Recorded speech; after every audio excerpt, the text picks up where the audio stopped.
Hi, this is the AutoSlide kit and it comes in a box of this size. I've taken all the contents out of the box and I'll go through them with you now.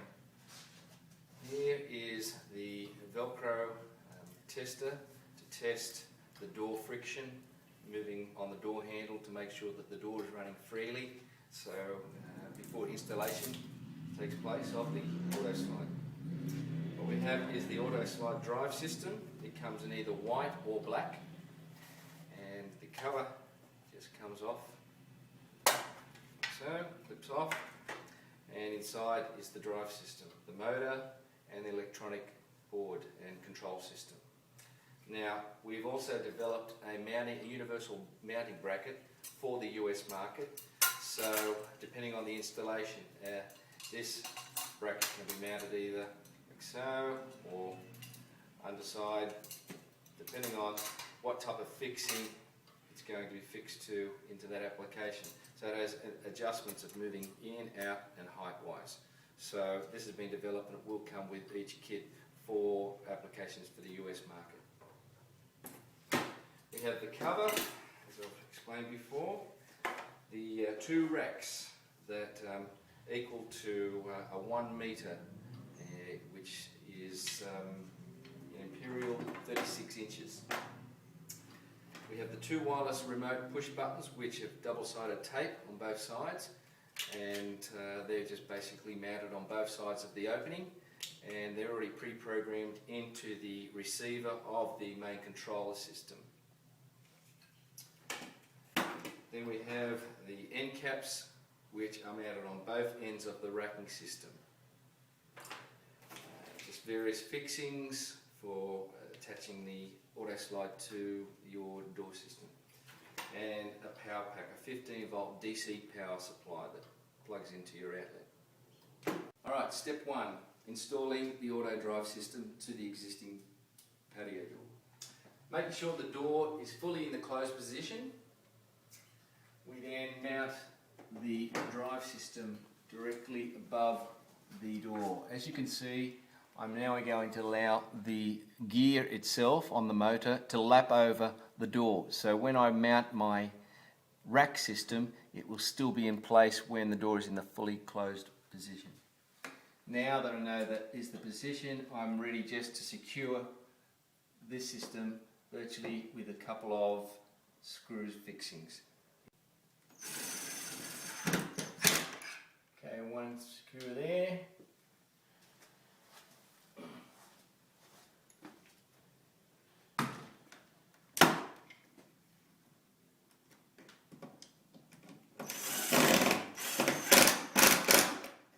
Okay, and one more fixing in the middle, and that's the fixing of the auto drive system.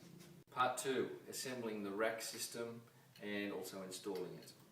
Okay, firstly it comes with two racks, as you can see, and two end covers to be mounted at both ends of the rack system. So I'll just basically show you how this sits on. You can see they just simply clip in there. And the other one to the opposite end. Now, to join the two racks, it slips in like so, and it's a dovetail joint, and it just locks in, as you can see, like that. Okay, the next step is to then mount it up against the door itself and mark where it has to be cut down. Okay, part 3. I've got the rack assembled, and we're going to install it. Now, making sure the door is in the fully closed position, we then mount the racking system up against the door. Now, I have it hard against here, where it's locking into the, butting into the door jamb, and then I'll just mark the back of the edge of the door, and that's where I will then count 3 teeth back from there to allow for the thickness of the end cover when I put it on. And that will...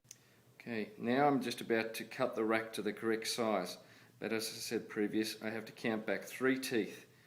So there's 1, 2, 3.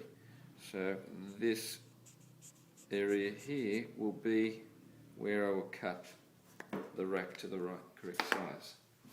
By just using a hacksaw, it's a matter of just cutting. Okay, I've cut the rack to the correct size, and it's a matter of just slipping the other end cap on, like so. Part 4, installing the rack.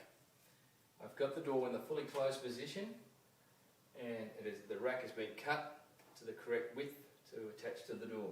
It's a matter then sitting it up and sitting it directly flush with the back of the door, the end cap, and sitting the rack locked into the teeth of the pulley, and then using the fixings supplied.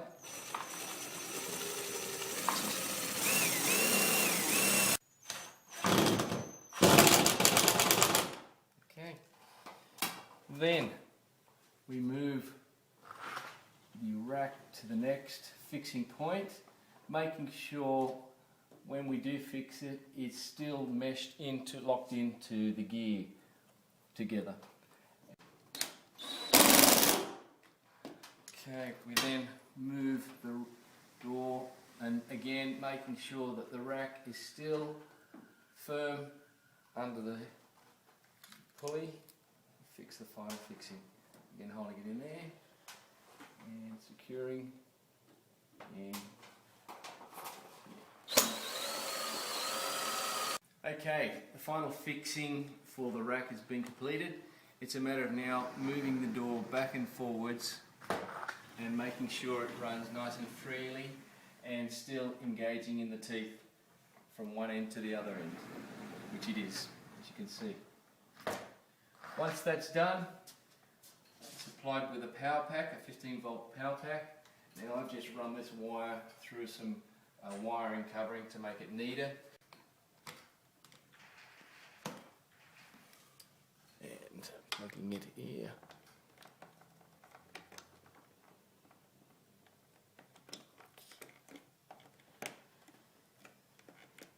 Okay, fits nice and flush there. Plugged into an outlet. Turning the power on. Making sure the door is unlocked, and then having a small switch on the side here. Turning it on, and it will then go through its learn process. Opening and closing.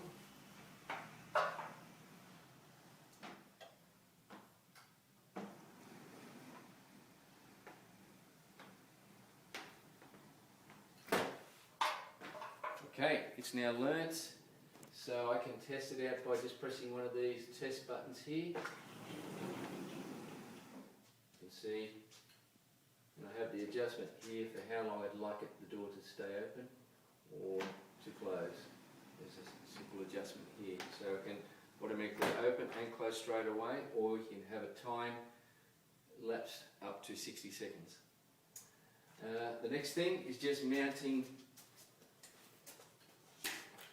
which I've already done, but these are already the wireless push buttons mounted on both sides of the opening. They're by double-sided tape, and it's a matter of just mounting to where the customer would like to make them. I've already done this one. It's a matter of just pressing the door, automatically opens, little timeout for a short time, and then close. It also has a safety function. If it hits an object, it automatically reverses on a small pressure. Okay, the door is operating, opening, closing, seems to run quite well. It's a matter of just clipping the cover back on, which sits just here, it sits there and there, and clips on. Now we have the modes here, where there's a small protrusion button here. It's in auto mode at the moment, which will mean it works off push button or pull assist. Then you have hold open, which the door will just stay open and remain open to allow a breeze or just moving furniture in and out and so on. You then have the red, which is standby, and it becomes back to a manual sliding door. As you can see, there's no friction involved. It's pretty much the same as if you didn't even have an AutoSlide fitted. And then if you do take up the option of pet sensors, it will be pet mode, which means if you buy additional pet sensors, instead of buying a pet door, you can have the pet sensors and the door will open to whatever width your pet